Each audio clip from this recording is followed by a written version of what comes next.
Welcome again to Joe's Stunner Boxing. Gabriela Alaniz of Argentina, 27 years of age, all 5'3" of her. She becomes the WBA, WBC and WBO flyweight champion, and all three of those belts were vacant. Why were they vacant? Because her opponent, Marlen Esparza, failed to make weight. She was 2 pounds over the limit. So all three of those belts became vacant, and Alaniz scored a split decision win in a very, very difficult to score fight. It really was. Alaniz, she came in with 14 wins, 6 KOs, which is quite a high percentage for women's boxing because of these stupid 2-minute rounds, and 1 defeat. And the defeat was in her previous fight. And guess who it was to? It was to Marlen Esparza. And that was a majority decision loss. And it was an outrageous, the cards were outrageous, not because they said Esparza won, because, you know, I mean, I'm going back to last year, I think it was July last year. I remember watching this fight, and it wasn't the fact that they gave it to Esparza, although I thought Alaniz edged it. The two of the cards were so wide. One of them had it 99-91. And there was, I think, one of them had it 95-95, no problem. And the other guy, maybe it was a 97-93 or something like that. Well, Alaniz, by the way, that was in Texas.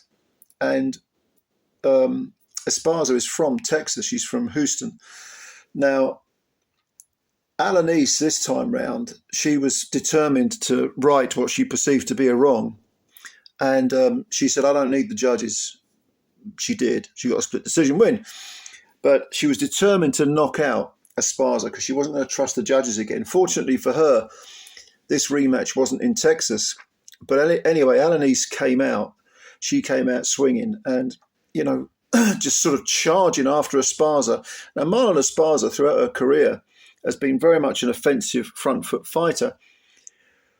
But she's 34 and she looks soft around the middle. She really did. She didn't look in shape at all. It's not a surprise that she missed the weight by 2 pounds. 2 pounds is a lot when you're talking about flyweights. But it's a sprint. It's 10-2s. Again, you know, 20 minutes of boxing. As I always say, it's only 2 minutes more than the man 6-rounder. And to be honest with you, Esparza, she didn't need to be in shape, really, because nevertheless, she wasn't going to have a tear-up. For some reason, I'm not saying it was a bad tactic, she got on the back foot and tried to box. And to start with, I thought Alaniz, in the first round, I thought she just outworked her. The problem for Esparza was that her back foot boxing, although it was very, very accurate, she was landing some good jabs, some nice counters. She was timing Alaniz quite well, but she was being outworked. And even though Alaniz was firing lots of sort of scuffing, cuffing, ragged punches, she was nevertheless catching the judges' eyes because, again, it's only 2 minutes. It's if you're throwing a ton of punches and you might be getting, your opponent might be threading some nice little counters through, but the judges are probably going to go for the aggression, and the American judges do like aggression. Now, that's not to say that these were easy rounds to score. They most certainly were not. I mean, if you'd said to me that, you know, Esparza got it, fine, no problem. I thought Alaniz edged it. I think she's twice edged Esparza, but it could have gone either way. And if you look at again, you know, you've got this controversy with rounds because one of the judges had it like 98-92 to Esparza. I'm talking about the rematch, you know, the split decision that Alaniz won. And the other two had it, I think it was 96-94, no problem. 97-93, okay, you know. But those two were Alaniz, and the other judge had it 98-92 for Esparza. I mean, and yes, it wasn't one of those fights where it was a case of what do you like? Do you like the aggression of Alaniz, or do you like the better boxing of Esparza? This has got, you know, trilogy written all over it. I mean, it really has. That's if Esparza wants to get down to flyweight again. And she looked out of shape. She had a little bit of fat around her. She's always been quite a stocky little thing, but she needs to get in shape. Because they're one each now. First one was a majority decision to Esparza. Now you got the split decision to Alaniz.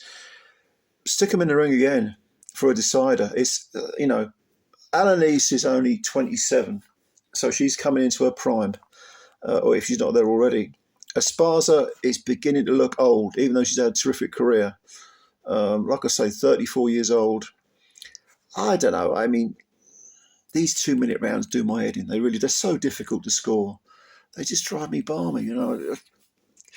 I sort of think, okay, who won that one? You know, 2 minutes, chop it in half. So-and-so won the first minute, the other person won the second minute. Therefore, it's a case of who won their minute better or bigger. Very difficult if the styles are contrasting, because you want to be consistent. If you score in a fight, you want to say, okay, you know, I'm not going to change the criteria for how I score the fight. But very often you get these rounds where you're just not sure. You can't really pick a winner. And I hate drawn rounds. I never ever score a round and drawn round. I gave that up like 30 years ago doing that, because I thought it just doesn't make any sense. You've got to pick a winner. But yeah, stick them in the ring again, have a trilogy. Because the fights were good. Both the fights were entertaining. I thought the first fight was more entertaining than this one, although this one was intriguing. The first fight was more entertaining because both girls came forward and then sort of clashed. With this one, it was the back foot boxing of Esparza that made it probably less enthralling. But it was intriguing nevertheless. But anyway, whatever the case, I mean, Gabriela Alaniz is now, she holds 3 of the belts. So if Esparza wants them back, she's got to make weight and get in that ring again. And I hope she does. I hope they do have a third fight. But anyway, Argentina beats the US. And yeah, she's a triple champ now, Alaniz. So good luck to the girl. Did you watch the fight? What did you think of the scoring, if you did? How do you score these 2-minute rounds? Tell me that. I'm intrigued to know. But yeah, you know, just give me your opinion on the fight and the decision and who you favoured and why you favoured them. I'd be intrigued to know. Anyway, thank you for your time. As always, thank you for subscribing to the channel. And if you're new and you could subscribe, please hit the subscribe button. It only takes a second. It's free. Go on, do it. And oh yeah, and hit the like button as well, please. Go on, pretty please. Yeah, go on. All right then. Thanks a lot. I'm looking forward to reading your comments, and I will speak again later on. Bye for now.